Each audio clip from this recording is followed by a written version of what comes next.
কি করে বলবো? খুব ভালো আছি, তুমি কেমন আছো? ভালো ছিলাম না, একটু ভালো দেহ নরম হবে না তো শক্ত হবে।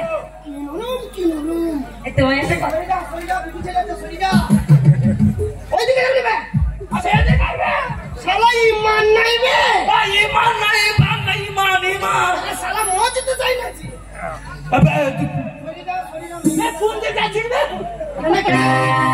ওদিকে বিয়ে সাজাচ্ছে, বিয়ে সাজাচ্ছে, গুলি করে দিবে, গুলি করে দিবে। কি আছে? বিয়ে সাপ লাগবে, আজ দিলি সাপ হবে। মিলিটারি আছে, মিলিটারি, ওটা বর্ডার, বাংলাদেশের বর্ডার, গাছটা গুলি করে দিবে। তুই যাই না, তুই যাই না, সত্যি কথাই বলছি না। কত দূরে দূরে থাকলে কি আর কথা বলা হয়?